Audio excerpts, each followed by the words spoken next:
I'm really excited for our topic today.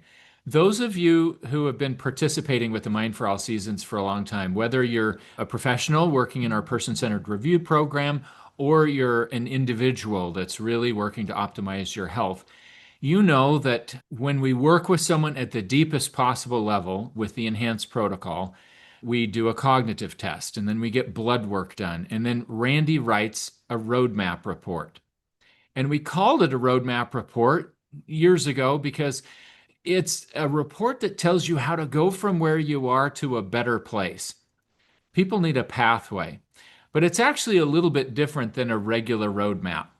One of the challenges of a regular roadmap is that regular roadmaps have too much really good information, too much accurate information. When I was a kid, my family took a trip to San Diego. So, talk about perfect weather. We went down to San Diego, and there we were on the freeway.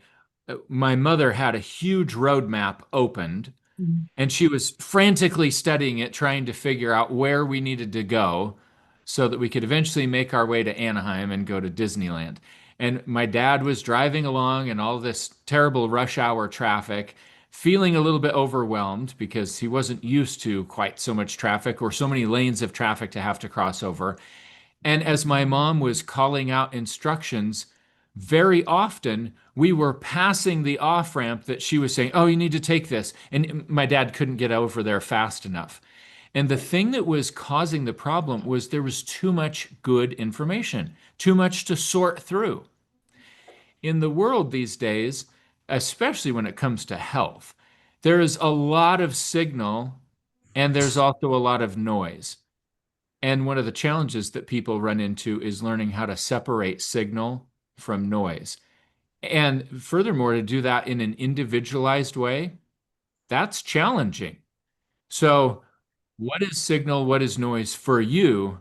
That's a really personalized thing. And so, in preparing a roadmap report, we wanted to create something that could sort of separate out all of the noise for an individual and say, right now, based on objective testing, here's what you need to go from where you are to a better place. And those of you who have been watching this process unfold for the last several years have seen lots of different iterations of the roadmap report.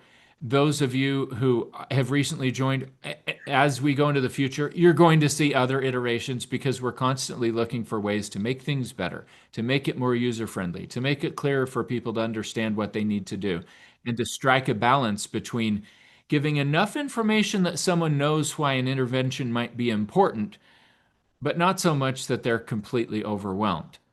And that's not an easy balance to strike. Well, as we were thinking about upcoming topics for Masterclass, Randy and I were discussing the fact that we need to help people learn how to read a roadmap report. Those of you who have received one have had a roadmap review, or you will have one if you just got yours. But knowing how to read it allows you to go back and get the most out of it. And even if you haven't had one, understanding the principles that go into reading a roadmap report can help you too. So I'm going to pull up a redacted roadmap report. This is for a recent client who we did blood work on just in the last couple of months. His report was just written in the last few weeks, so this is a pretty current version of the report. And I'm going to walk you through each section and talk about why we test this thing and how to understand it so that in general, as a group, we can discuss the principles behind it. And then as we go through each section, Randy will comment on things that I've offered because he and I will explain things in a little bit different way. We're different people and we actually have different background, which is a huge strength that we can leverage here. So we're both going to comment on it. And as we go, if you have questions, please drop them in the chat. And I'm even open to talking about some of your questions as we go through each section, section by section. So with that, Randy, would you add anything before I share my screen and we jump into it? No, I think that's good. All right. So here we go. Here is a redacted roadmap report. And I'm going to make it just a little bit larger so that it's more likely that everybody can see it. So hopefully you see that just fine. And I'm going to scroll past some of the introduction, other than to point out we're trying to give really clear instructions that if you have not already set up your profile in the membership, and if you haven't explored the AMFAS membership site, that's a really important next step because you can't possibly learn everything that you need to know about how to have really good health in one review of a roadmap report. There's a lot to learn, and there's a lot to continue learning over time. That's why we do a master class. That's why we have so much recorded content. That's why we have a community where people can ask questions and have dialogue back and forth. And we often look at the questions that you all are asking to sort of steer the ship on what kinds of topics do we need to address for our members. I will also point out that we try to make it clear that if you're getting supplements, although we really don't care ultimately where you get supplements from, as long as they're high quality, they're not sitting in a warehouse baking at 200 degrees for days on end and then shipping them to your house. We want them to be good. We want them to work. We do try to make it easy for you to have access to some of the supplements that you technically have to have a medical license to buy. One of the reasons that some of the supplements that we recommend come from Apex Energetics is that they jump through a lot of hoops to do third-party testing so that they can verify that they actually have in them what is listed on the label. And we highly value that. And the people that have gone to work producing those supplements have poured a lot of expertise into what they do. So you can have access to that through the full script site that you find on the membership site. And that's available to anybody, even if you don't have a roadmap report. So let's dig into it. The first thing that you see on a roadmap report is a cognitive test result. If someone is living with dementia, then the test result will likely be a Montreal cognitive assessment because that's more of a dementia screening tool. It helps us identify when someone is living with dementia and get a sense of how severe things are. But if someone is a little bit more capable, then we want to use a finer toothed comb to really look at all the aspects of cognitive functioning. And we do that because if you have a baseline at the beginning, then you have something to compare to. Now, before I tell you the key things to read here on your report and to look at on the report as far as this cognitive test, I want to just point out that if you're an AMFAS member who hasn't done all this blood work, you can still take a CNS vital signs cognitive test anytime you want to, right on the membership site. If you scroll down on the left-hand side of the site, if you're on a desktop or a laptop computer, you'll scroll down and you'll see a section for a cognitive test. And it costs $50 unless you're participating in the full protocol. But even if you're just trying to learn how to get your health to a better place and you want a good baseline cognitive test, you can take it right there on the site. So everybody has affordable access to this.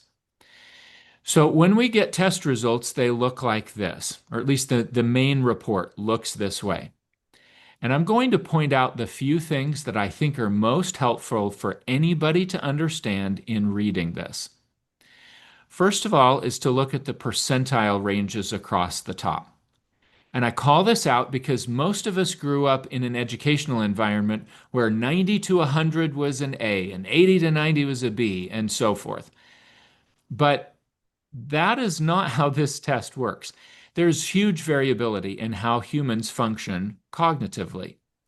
You can be really normal as far as a human being, but be functioning at an entirely different level than another human. And so on this test, anything greater than the 74th percentile is considered above average. Now, on a test in high school, if you scored in the 15th percentile, you'd probably think, good grief, I flunked the test. That's terrible. I hardly got anything right. But on this test, that is not the case. 15th percentile falls in this low average range.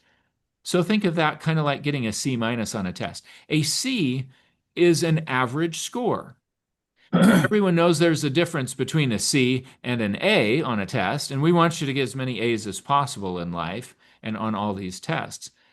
But to keep it in perspective, it doesn't mean that things are unfixable or just a total disaster if you score in the 15th percentile. Quite the contrary is true.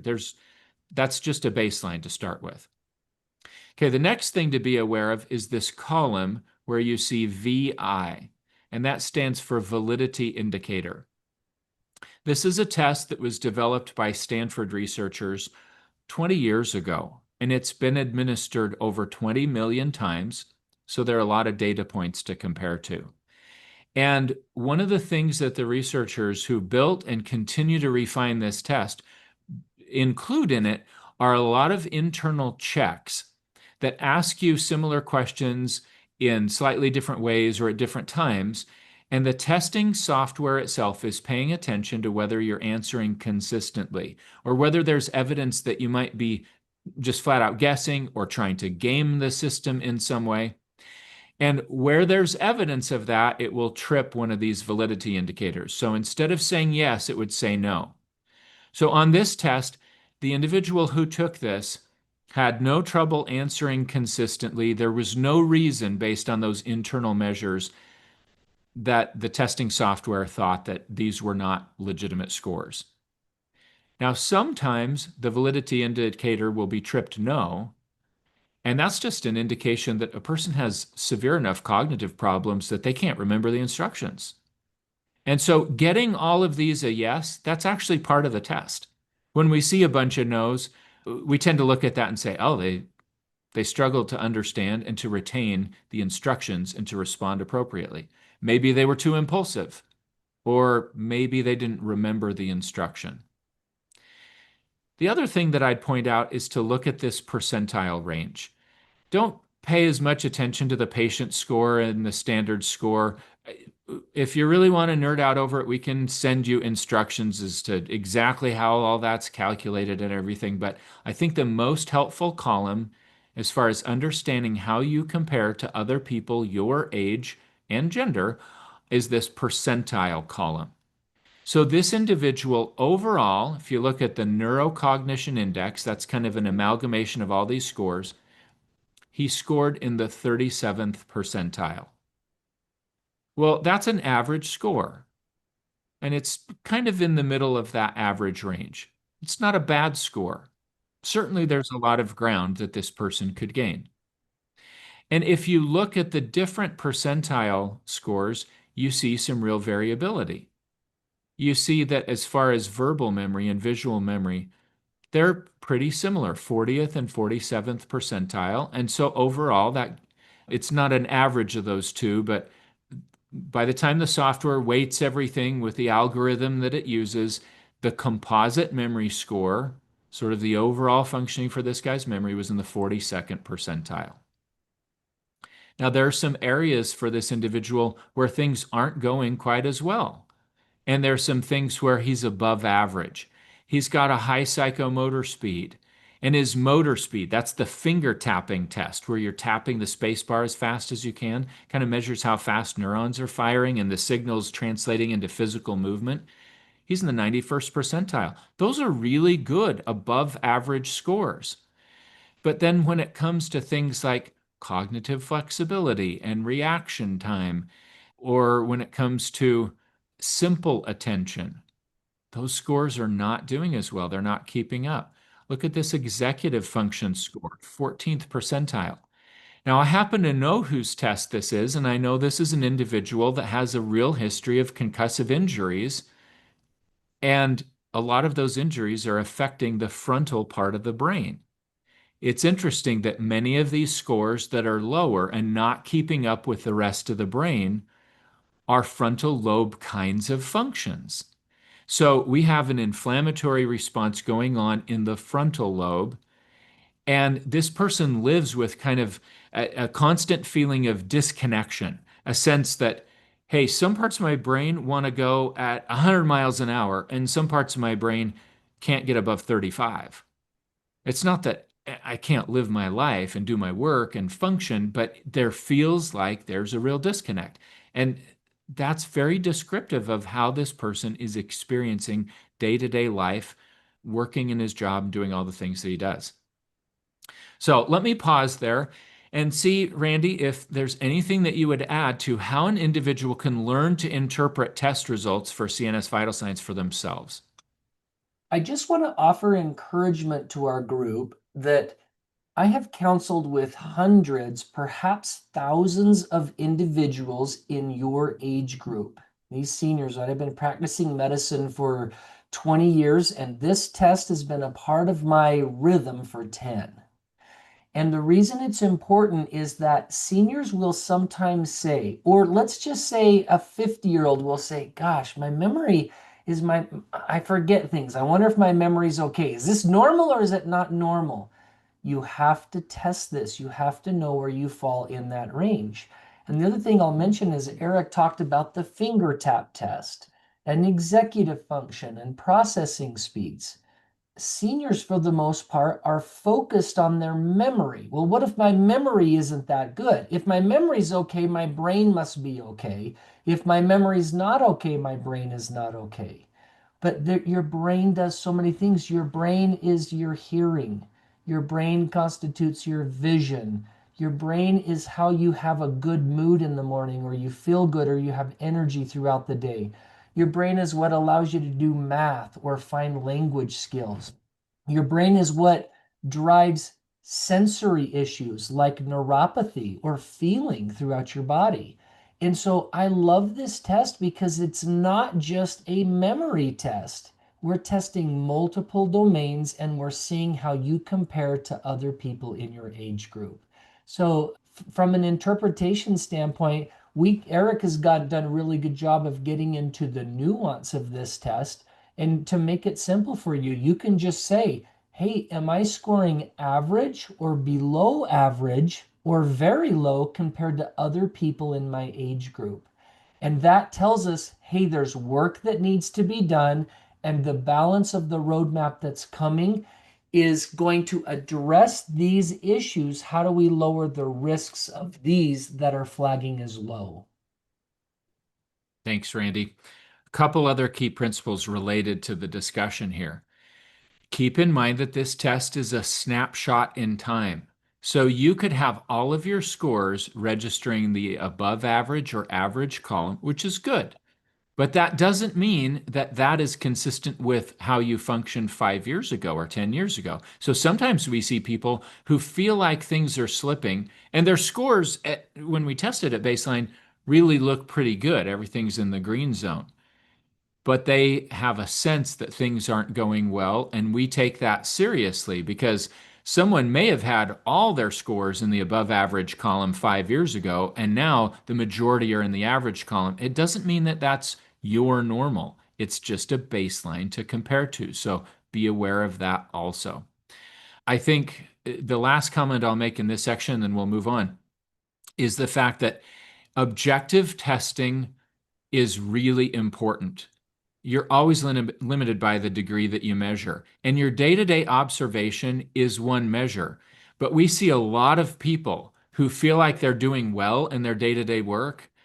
And really, what they don't recognize is they're on autopilot for the most part.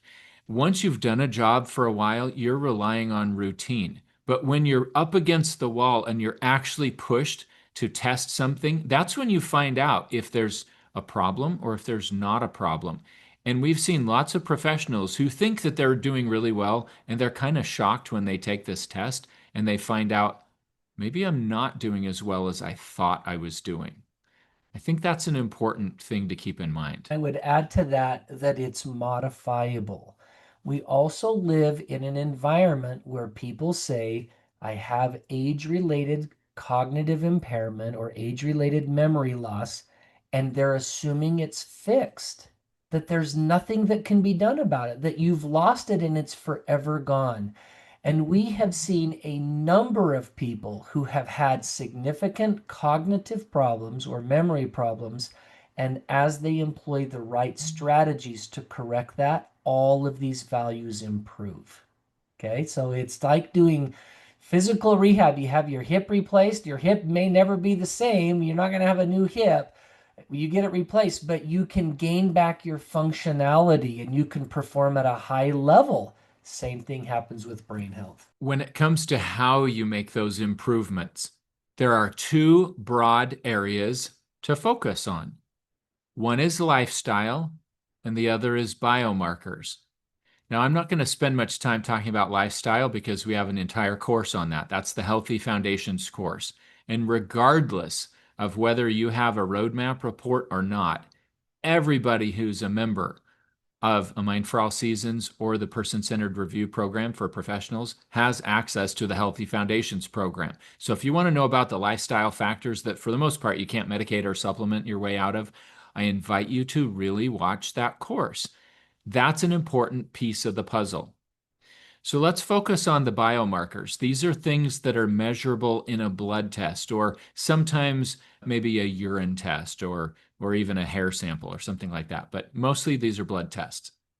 The first section has to do with some genetic tests, and there are two major genes that we test. And I want to point out why we test them. The first one is apolipoprotein E, or APOE. Now, most of you who are familiar with this gene know that it's nicknamed the Alzheimer's gene. Long before it was associated with elevated risk for Alzheimer's disease, it was associated with elevated cardiac risk. So it's actually a risk factor for both. And for a long time, the prevailing view about this gene was don't test it unless you're doing formal research because there's nothing that you could do about it, and you would just live in fear that maybe someday you're going to get Alzheimer's disease. We test it because it guides decisions. It actually influences recommendations that we make to you. So to go back to a little bit of basic biology, if you take any gene, there are two alleles. You get one from mom, one from dad. And in the case of this gene, you can have an allele that is considered E2, or you could have an E3 or an E4. And it's the E4 allele that elevates Alzheimer's risk. So this person is an E3, which is actually the most common genotype. It's neither a victory nor a defeat to not have the E4 gene. It's really just information. And whether you know it or not, whether you check it or you don't check it, you have this gene. And you're either an E2, E3, or E3, E3, or E3, E4, or E4, E4. There are all these different combinations of the gene. And if you have the so-called Alzheimer's gene, one or two copies of E4, what that tells us is, number one, you're primed for a stronger inflammatory response than the average person. Number two, the gene affects how cholesterol is effluxed in the cells of the brain. And there's a lot that we're learning about that. And number three, it tells us about how sugar is metabolized in your brain. There's research going back quite a few years now that shows that by the time a person is in their late 20s or early 30s, there's about a 10% drop in sugar metabolism in the brain that will show up on a PET scan for people with the E4 allele. Now, it might be scary to know that you have this gene, but if you understand why it increases risk, oh, you're primed for more inflammation and you have a harder time metabolizing sugar, then it can guide treatment decisions. We routinely help people push their A1C, their average sugar, lower if they have the E4 allele, because they do better long term. And there's evidence that people do better if they, at least periodically, even cycle into ketosis, because there's some remodeling and improvement that might happen if a person's able to do that. And being aware of the inflammatory risk is also important. So you'll notice that we listed a major antioxidant here, glutathione. Glutathione is like the fire extinguisher for inflammation in the brain. This antioxidant is especially important to how your brain functions. That's why we talk about it right here in this section of the roadmap. So this person has a level that's 896, and their labs were done at Quest. So we've got to look at an optimal level is greater than 800. This is actually one of the best glutathione levels that I've seen in a very long time at baseline. And I credit that to the fact that this person is a heavy exerciser. And when you exercise, it stimulates the body to make more antioxidants. And so I think this person reaps the reward of an active lifestyle. Randy, anything else that you might add here? I wouldn't add anything else other than glutathione levels typically go down when someone has a lot of illness. So the sicker a person is, the lower their levels of glutathione. And Eric, you mentioned this glutathione level is elevated. It's higher that you've seen. That's in part because it's a different unit of measurement than we've been accustomed to seeing through LabCorp. We started using Quest Labs and they measure just a little bit different variants, so these always come out a little bit higher.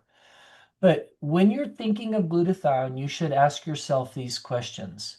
Have I had surgery recently? Do I have autoimmune disease? Did I have a bad COVID infection? Have I been sick? Do I have irritable bowel? Any of those chronic illnesses will deplete glutathione levels as well as age. So typically we get glutathione levels in a 40-year-old and they're more healthy and more robust than they are in an 80-year-old just because the body gets a little bit less effective at making and restoring glutathione. So those might be some reasons why it's low and why we would choose to support it long term. One thing related to units of measurement is if this was a LabCorp test, so this one is higher than 800, which is the optimal level here with a Quest lab. But even if people are having it done through LabCorp, we rarely see people at baseline with a level that's greater than 300. So I take that as a good sign for this individual.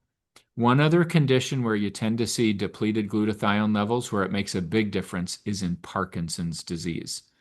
And when people with Parkinson's are treated with glutathione, sometimes it's really impactful. And we've shared some videos of that in the past, so I'll just point that out. Okay, often you will see a few different potential interventions. This individual's glutathione level is good, but it's just a snapshot in time. Things are going to vary over time. So Randy has recommended something that has great research behind it, and he's recommended it for practically everybody for as long as we've been doing this. And that's to take N-acetylcysteine 600 milligrams twice a day. That's an amino acid that's the building block of glutathione. So it's kind of like cheap glutathione. Now, some of you who have had a roadmap report may have seen other interventions like a glutathione recycler or liposomal glutathione, some combination of those things. Those decisions are made based on your health history, what we're seeing, your test results, and so forth. Let's go on to this other gene though. MTHFR is a gene that is incredibly impactful in the whole body. It controls a process that is as important in the body as the vowels are in the alphabet. The process is called methylation. It affects your detox pathway through the liver. It affects your ability to make neurotransmitters. It affects your ability to make energy. It affects your ability to convert B vitamins into an active form. And the long-term consequence of low B vitamins or not having enough B vitamins that are active and usable in the body is that you get a lot more brain shrinkage over time. And leading up to all that brain shrinkage, you often live with much lower energy and you may have some mental health challenges or cognitive health challenges. So we test this gene because it affects so many different things. You get a lot of bang for your buck. So you might say the juice is worth the squeeze on this one. There are a lot of different variants of this gene, but right now there's only two gene variants that there's a test for, the C677T and the A1298C. So some of you have one or both copies of these genes. Some of you don't have a copy of these variants on this gene. If you do have this genetic tendency, then it will show up in other ways. It will influence the amount of energy that you have. It might influence how your brain is functioning. It might influence your mental health. Almost always, when we see someone who's experienced major depression or suicidality, they show up with this genetic challenge. But related to the gene is what we test down here. Homocysteine is an amino acid that is damaging to the brain and damaging to the heart. And it builds up if you either don't have enough B vitamins or if you have a hard time converting those B vitamins into an active form, a methylated form. So we measure that. And the goal is to have homocysteine less than 7. We often see people with levels that are higher than that. And here's where I might make a comment about normal versus optimal. A lot of people will come back and say, well, look here, the range in the lab says that homocysteine up to 16 is normal. The normal range in all of these labs is just reflective of the general population. And those lab values change over time. So if you want to know where the range comes from, it's called you test 100 people and you throw out the top 2.5% of the scores and you throw out the bottom 2.5% of the scores. The remaining 95%, that's the normal range. And the sicker the population gets, the more it skews the range. So we're actually not interested if you're reflective of the general population because most Americans are living with chronic disease these days, and that's not where we want anybody. The question is, what is optimal for human health? And it's clear that homocysteine needs to be a lot lower. So it gets elevated when you don't have enough B vitamins or you're not utilizing those B vitamins. So look at this individual's B12 level. It optimally would be higher than 1,000, and it's only half that, 459. The folate level should be higher than at least 15. Most of the time we see people with levels above 20, and it's only 11.2. The clear intervention for something like that is to take B vitamins in their active form, and we've really had success with a supplement called Methyl Pro. That's the name of the company. Homocysteine is an independent risk factor for dementia. I was going to say brain damage, but that's a weird term, right? It's an independent risk factor for memory loss, cognitive impairment, Alzheimer's dementia, and cognitive decline. That level should be very, very low. And that level is elevated in large part because of the level of B vitamins in our bodies. So as individuals age, they don't need less B vitamins. They often need more because their metabolism is a little less efficient. There's no storage capacity for these B vitamins. In large part, we have to take them every day. If we stop taking them, those levels will drop and our homocysteine levels will rise.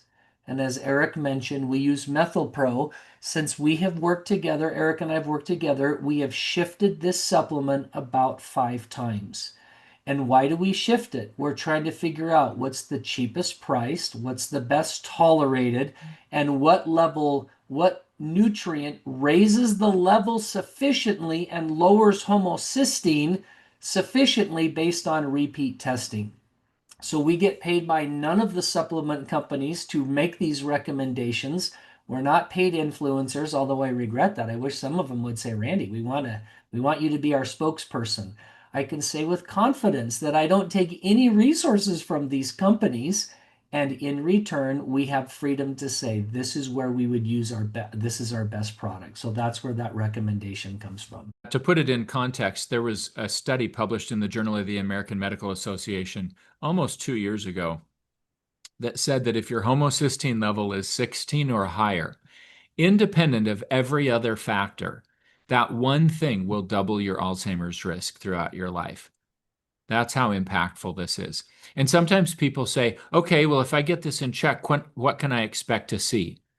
Often within a week or two of intervening on this pathway, we see people present with better energy, better moods, better focus and concentration. I'm not saying that that universally happens, but it's shocking how frequently just a few days of pushing this pathway in the right direction makes a difference. It's really quite a big lever. If you're serving people in long-term care, I think it's critical to not use psychotropic drugs until you have investigated this pathway, because low B12 can lead to things like hallucinations. There's a lot of medical literature on that. Low folate can lead to depression and anxiety and suicidality. And those are conditions that often psychotropic drugs would come into play. And this is a much safer thing to investigate before you ever go down that pathway. Now, sometimes you might see a roadmap report that has other recommendations beyond methylpro. It might say things like creatine monohydrate, or it might say trimethylglycine. Those are providing other important ingredients that improve this whole methylation chemical pathway in the body. And depending on how severe the challenge is that Randy sees here, he might recommend those other interventions for a period of time to be able to get things back on check, get the homocysteine down where it needs to be. Usually what the long-term picture looks like is you might use some of those other interventions for a while, and then you might be able to try discontinuing some. But taking methylated B vitamins, especially if you have an MTHFR genetic problem, is something we're going to recommend you do every day for the rest of your life, because that genetic problem is not going to go away. Rebecca shared in the chat that she's homozygous for C677T. Homozygous means you have two copies, both alleles have that polymorphism. That means, to put that into plain English, that her body is somewhere in the neighborhood of 75% less efficient converting B vitamins to their active form. So taking them already in the active form makes a huge difference. Moving on, the one thing that methylpro doesn't have that's really critical for all of this is vitamin B1, otherwise known as thiamine. And Randy did a masterclass in May of 2025 all about this critical B vitamin, which is the rate limiting factor in your ability to make energy at the cellular level. It's used at 5 different key points in the cellular machine that's trying to produce energy. So if you want to know more about thiamine and why we recommend robust dosing of thiamine, go back and watch that masterclass. Inherent in this discussion about nutrients is this discussion about, is my level normal, my nutrient level normal, or is my nutrient level optimal? Sometimes when individuals say, well, do I need to supplement? My level is normal. My response is yes, you still need to supplement. And in this particular nutrient called vitamin B1 or thiamine, there is currently a $45 million study being conducted across 20 clinical settings. Many of them are universities or they are family practice doctors who treat dementia. And they are studying the impact of this one micronutrient in dementia, specifically Alzheimer's disease. So you have a choice. You can either wait 5 years for the results of that study to come out, or you can just optimize that nutrient level yourself for the next 5 years, because that nutrient costs about $30 per month. So why in the world wouldn't a senior optimize and maximizes the dose of vitamin B1, knowing that we're spending tens of millions of dollars because there's a high degree of confidence that that one nutrient will change brain health over time? And you mentioned, why wouldn't a senior do it? I don't consider myself a senior yet. I turned 50 this year, and I can tell you that by optimizing my thiamine level, it's almost like taking a caffeine shot in the morning. I don't feel jittery or anything, just super dialed in and focused. It's made a big difference for me and lots of the people that we work with. I know many of you that are here at this masterclass have experimented with it. Maybe you've seen that in your own life. Yep. Okay, if we come to nutrient levels, you'll notice that we're checking genetics, we're checking certain antioxidants, we're checking nutrients, we're checking hormones. We've talked a little bit about the difference between normal and optimal. I want to point out that in knowing how to read the roadmap report, pay attention to the fact that your blood test result is listed in red. And then usually really close after that, you'll find a level that, or a statement that says the optimal level is suggested to be 60 to 80. We're not making up those optimal levels. This comes from many years of effort to read the research and to comb through it and say, what do the experts recommend? What do the researchers say would actually be really optimal for this? That's what we're focused on. And if there's no intervention needed, then your roadmap will say that. And if there is an intervention that's needed, it will say that. So let's imagine that you don't have a roadmap report, but you go to your primary care doctor and they actually test your D3 level. Maybe you ask them for that. You could go into the enhanced protocol guidebook it's published for everybody on the AMFAS membership site. And you could look this up if you don't remember that 60 to 80 nanograms per milliliter is that correct, or should it be per deciliter? I I got think it. it's per, oh, sorry, go I ahead. think it's deciliter, actually. Anyway, maybe we just caught a typo, but we'll check that. But you could look at Actually, the range and you could see where you fall. And if it's really close to that range, then we're going to encourage you to keep doing what you're doing. And if it's not, then there might be some encouragement to move that up and to retest. So I'm not going to spend time to go into exactly why vitamin D and vitamin E are so important, other than at the surface to say vitamin D is a hormone and it influences the expression of nearly 1,000 genes in the body. It has a huge impact. Vitamin E is an important antioxidant. Both of them have a sweet spot. We don't want you to get too high. We don't want you to be too low. We're going to find the Goldilocks zone. And if you want to know more about why they're so important, that's why we do master classes on things like that. And you'll find good information in previous master classes as well as the Enhanced Protocol Guidebook. Omega-3 fatty acids are critical for brain health, so we measure them. And omega-6 fatty acids are important to our health as well. But in simple terms, you can think of omega-3s as anti-inflammatory, so they help put out the fire. And omega-6s allow us to have the fire. And fire is not good or bad. Fire is fire. Fire can cook your food and keep you warm, and it can burn your house to the ground. And inflammation or having an immune response in the body is very much like that. And so we measure these factors because we want you to be able to turn on inflammation when it's appropriate and turn it off when it's appropriate. Well, a lot of people have 10 to 20 times more omega-6 than omega-3, and we need to shift that ratio. And so there will be specific recommendations about how to do that. And in general, that will involve eating more fatty fish and supplementing with triglyceride-based fish oil that's high dose. One last thing I'd say about omega-3s is that they also have a tremendous impact on brain cells themselves, because brain cells are made up largely of omega-3 fatty acids. They also affect our mood. EPA affects how serotonin is produced in the gut. DHA, according to a very recent study that I read, influences how sensitive a brain cell is to serotonin. It improves receptor sensitivity. And we think that that's why many people who are supplementing with fish oil have improved moods. They notice that their mental health tends to get a little bit better. So this is a really critical level that we want to help you dial in, and you can only do it if you're measuring and adjusting. whenever I talk about omega-3s, people usually give me responses about where they get omega-3s. We get them when we eat fish. We can get them from chia seed. We can get them from nuts and seeds. We can get them from certain algae. We can get them from flaxseed.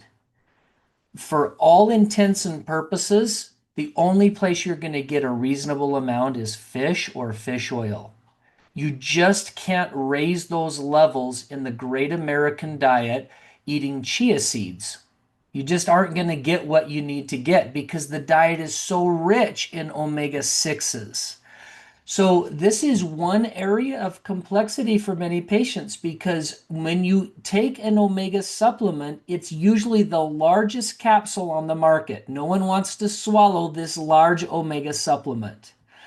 My good friend Matt, who's listening to this, has pioneered trying all of the liquid omega supplements because he hates swallowing capsules. So he's a fantastic member of our team because he's tried just about every liquid source on the market. But even when individuals say to me, Randy, will I eat fish twice a week? My response is, I know, but then you eat chicken 3 times a week and beef 3 times a week as well, and you're just going to have a hard time raising those omega 3s. If you want to be intentional, you should get your omega 3 level checked 3 or 4 times a year. This should be routine. It is that important. And you take a lot of supplements, like our maintenance dose is a minimum of 4 supplements. And if you want my honest opinion, that's too low. It probably should be 5 or 6. But I have to be careful on the roadmap because I'm asking people oftentimes to take 10 or 12 or 15 supplements. And if one of those supplements, I'm asking them to take 6 at a time, they just get overwhelmed. They get supplement fatigue. So I'm teaching in this setting. It is so valuable and so important to keep those levels up, and it's so difficult to keep those levels up in the standard American diet and the food chain because we just don't eat that much fish. So that's my gentle way of saying this again is one of those nutrient levels you can't chintz on. You just got to embrace it and go with gusto, go with confidence. Yeah, it's a huge, huge lever to pull. We have a question from Rebecca who says, any thoughts on fish roe supplements? Um, Tell me the question again. Any thoughts on taking fish roe supplements? I don't have any experience with that, so I can't speak to that with confidence.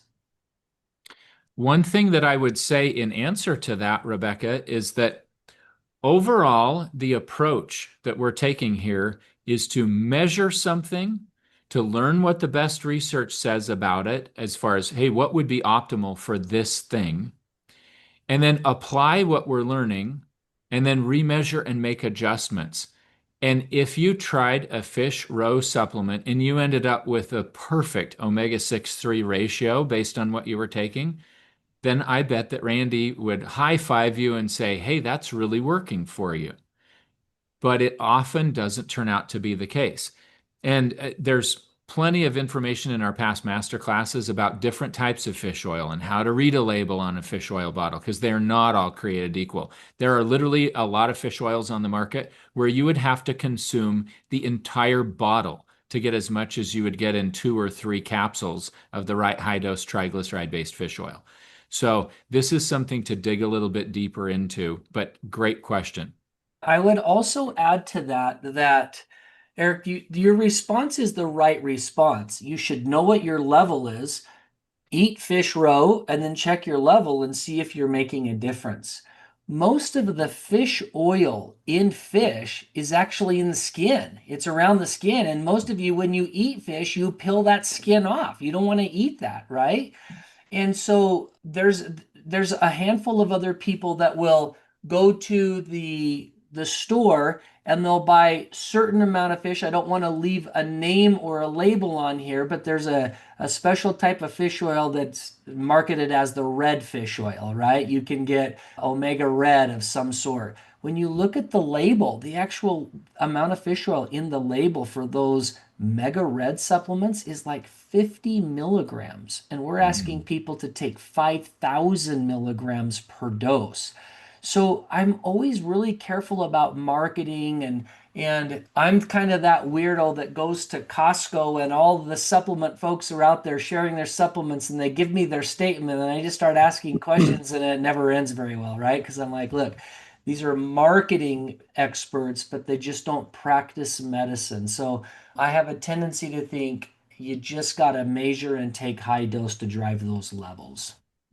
We're getting close to the end of our time here. And I knew that we would run into this because there's a lot to consider in reading a roadmap. Hopefully, you're understanding some of the principles behind it, though, that knowing why something gets tested matters, and understanding a little bit about the science behind that matters. That's why we do regular master classes, so we can go deep on some of those things. But then knowing how to read it also matters. So just knowing the simple fact that normal is not optimal and getting a sense of what would be optimal makes a difference. If you want to know what the interventions need to look like, you can look at your level in red, you can look at what's optimal, and then it'll start to make sense why Randy has recommended one thing or another thing.